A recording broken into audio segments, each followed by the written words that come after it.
The Lord be with you. and with your spirit. A reading from the Holy Gospel according to St. John. Glory to you, O Lord.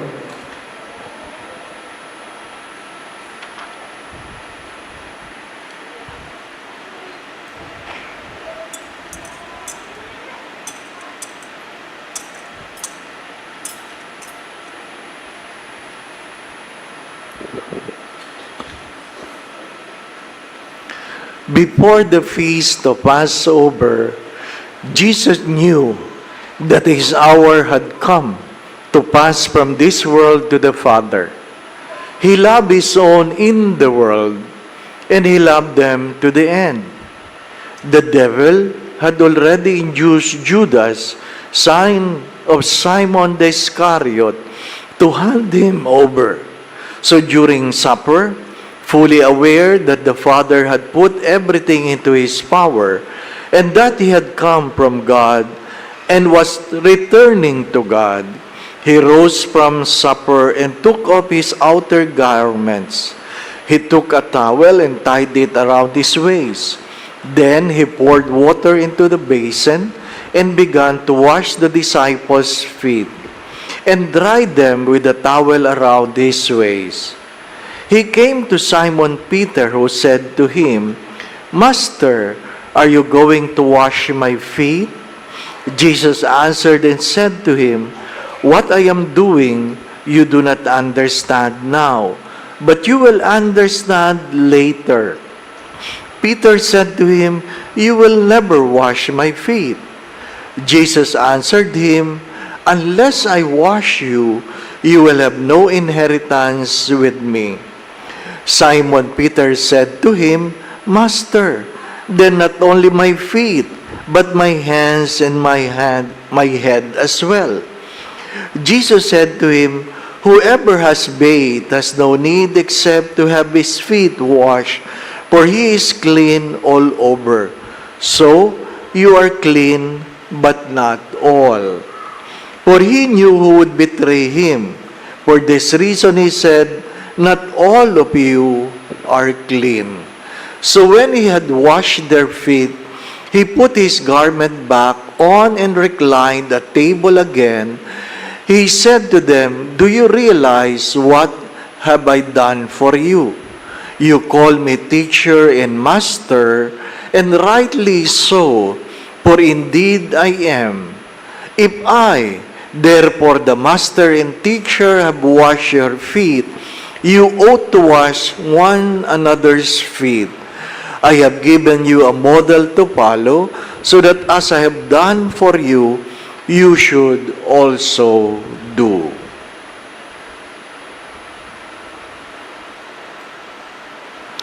The Gospel of the Lord. Praise to you, Lord Jesus Christ.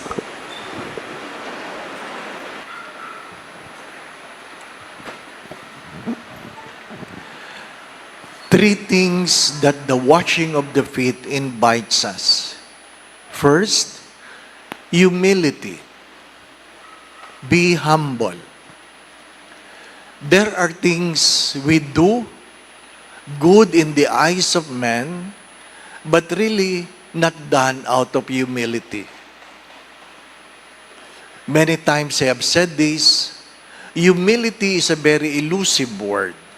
The moment you say you have it, you lost it. Pag sinabi mong, "Ako lang naman ang humble dito," alam mong mayabang ka. My dear friends, my brothers and sisters, let everything we do begin with humility. Merong kababaang loob. Anuman, tanggapin natin ng anuman ang ating ini-enjoy ay dahil yan ay sa biyaya ng Diyos. Sa biyaya ng Diyos. Minsan, merong nagmamalaki na kaya naabot niya ang taluktok ng kanyang tagumpay ay dahil siya ay nagsumikap, nag-aral, at ano pa, ginawa niyang lahat. At sabi niya, walang kinalaman ng Diyos dito, Father. Walang kinalaman ng Diyos. Well, nung sinasabi niyang ginawa ko lahat, kapuri-puri na yon. Pero nung sinabi mong walang kinalaman ng Diyos dito, medyo nagkamali ka. Because unless the Lord bless the works of our hands, we will labor in vain. Do not forget that. Unless the Lord bless the works of your hands, you will labor in vain. Meron lamang pag-unlad dahil merong pagpapala. At sa hindi inaasahang pagkakataon, nabalitaan ko na stroke siya. Na-stroke at dinalaw ko. Patawarin ako ng Diyos. Dahil nung makita ko siya, gusto ko sanang sabihin, ano ngayon masasabi mo? Do not wait for God to humble you. Everything is a gift. Be humble. If you are rich, be humble. If you are full of talent, be humble. If you are serving, be humble. This is a privilege and never a right. Be humble. Second, only humble people can serve. Only humble people can serve.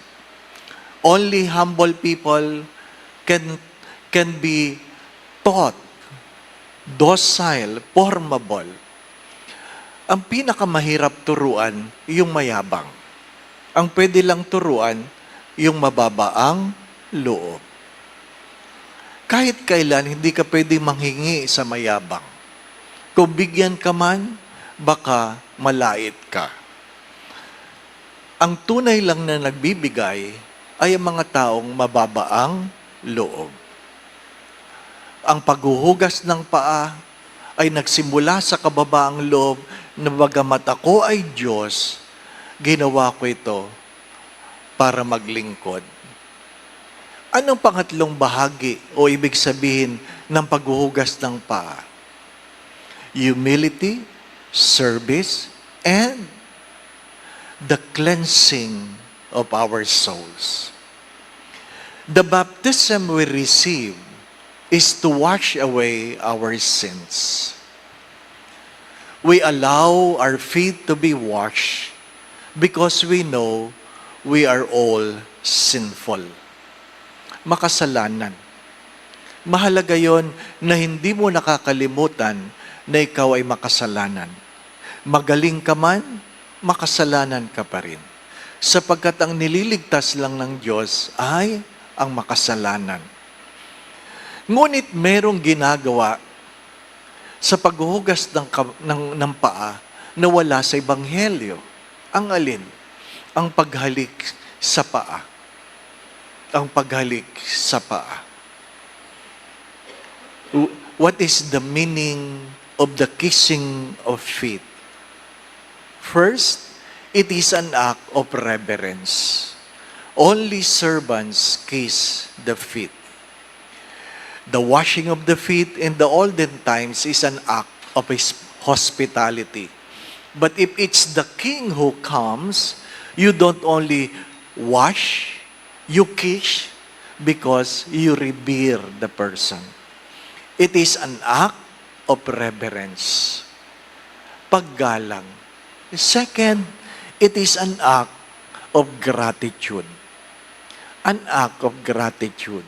If you remember the sinful woman who entered the dinner where through her tears she washed the feet of Jesus and through her hair she wiped the feet. Sa pamamagitan ng kanyang pagluha, hinugasan niya ang paa ni Jesus at sa pamamagitan ng kanyang buhok, tinuyo niya ang paa ni Jesus. At anong sabi ni Jesus? Ang higit na pinatawad, higit na nagmamahal. Ang higit na pinatawad, higit na nagmamahal. To whom who are forgiven much, love much. Hindi mo kaya magmahal kung hindi mo nararamdaman na ikaw ay pinatawad.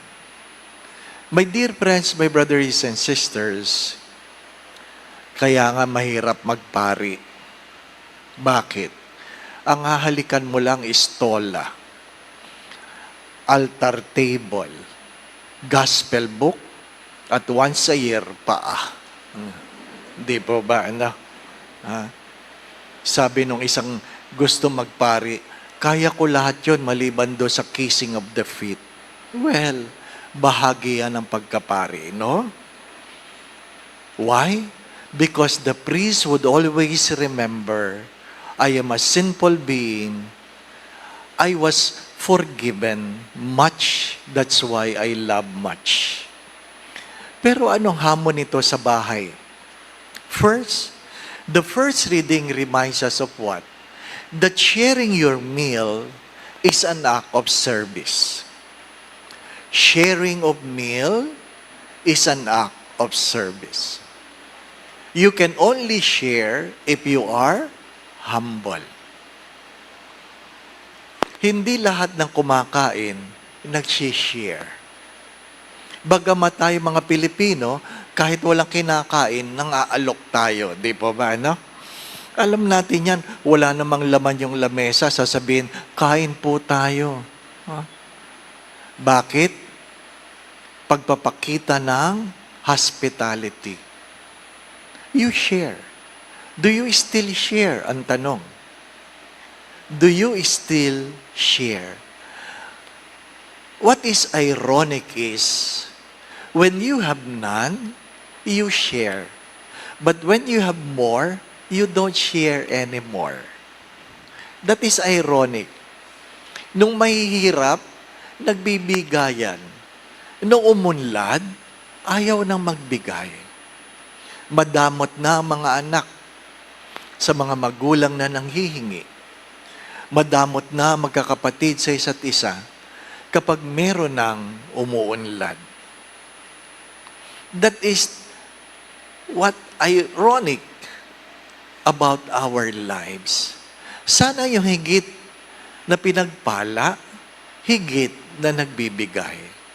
Pero bakit yung higit na pinagpala, higit na nagiging madamot? Mga minamahal na mga kapatid, to share our meal is to serve. Second, do you still wash your plates? Do you still wash your plates? Alam po ninyo, may mga taong mahilig lang kumain, ayaw maghugas ng pinggan. Di ba? Ayaw maghugas ng pinggan. To wash your plate is an act of service. Is an act of service. Mga magulang, paghugasin niyo ng pinggan ng iyong mga anak. Hindi naman ikamamatay yan. Mayroong binidyo, anak naghuhugas ng pinggan, akala mo mamamatay. Umaatungal. Ano po? Paghugasin niyo ng pinggan. Kasi pag wala na kayo, sino maghuhugas ng pinggan nila? Di po ba, ano? To wash your plate is an act of service. By the way, to eat what is served is an act of service. To eat what is served. Sa seminaryo, once a month, mayroong mga seminarista na pinagluluto. Once a month. Ano po? Sila yung toka sa kusina. Magdadasal ka talaga kung ano lulutuin nila. Ano po? Kasi kung ano-ano na lang, ano ito, di ba? Kakainin mo, act of service, di po ba? Ano? Hindi mo alam kung nilalasong ka, ano? Doon ka lang nakakita ng halo na hindi mo alam. Pero yun lang ang kaya nilang lutuin, kaya kainin mo. Di po ba, anak? Ang malungkot ngayon, may mga anak masyadong mapili.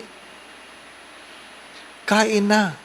Merong itlog, merong longganisa, ano pa? Mayroong iba, wala lang hotdog. Sabi nung anak, wala tayong ulam. Hotdog lang ang alam na ulam.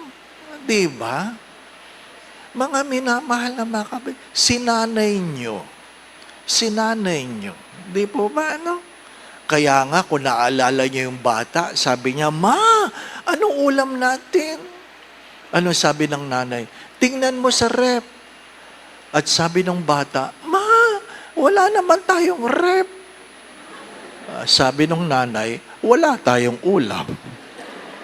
Wala kang rep, edi wala kang ulam. Di ba ba, ano? Eat what is served. Share what is being served. Wash the dishes. And what? Yung mga may rep, mahilig tayong uminom ng tubig na ayaw nating lagyan ang pitchil pagkatapos. Di po ba, no? Naramdaman niyo na ba yun? Ang init-init ng panahon. Pagbukas mo ng rep, malamig na pitchil lang, walang tubig. Bakit? Walang gustong magsalin. When you're able to think of the other person, that is service. When you are able to think of the other person, that is service. My dear friends, my brothers and sisters, let us go beyond the rituals of what we do once a year. Again, take note, washing of the feet is an act of humility. An invitation to service. Do not forget your own baptism. Second, it is an act of reception or hospitality. An act of gratitude or reverence, and an act of love. And lastly, let us put that in practice. When we eat again, don't just wait at the table. Learn to serve. Kahit man lamang ikaw yung maghanda ng mga pinggan, ng kanin, kung ano man. Hindi na ikaw ang nagluto. Mag-serve ka naman. Eat what is served. Do not complain. Second, share what you have. Hindi yung konti na lang ang ulam, sinandok mo pa lahat. And third, take time to wash the dishes. Take time to wash the dishes. And fourth, learn to think of the other person. Hindi lang ikaw ang nauuhaw at naghahanap ng malamig na tubig. Kaya wag mo silang bibiguin na pag nagbukas ng rep, malamig na pitchel lang ang kanilang makukuha. Amen. There will be no final blessing, but there will be the reposition of the Blessed Sacrament moved to the altar of repose. Then the lights will be dimmed, and hopefully we leave the place in prayer for silence. Ang akin lang pong pakiusap, kung kayo man ay bibisita sa ibang iglesia at yung bibisita sa atin, huwag po naman kayo magsi-selfie sa altar of repose. Hindi ko alam kung bakit nagsi-selfie sa altar of repose. Ano po? Ha? It is an act of irreverence. Be solemn, be prayerful, and accompany Christ in His agony. Going back to what I've said, be humble so that you can serve, but help yourselves to be pure.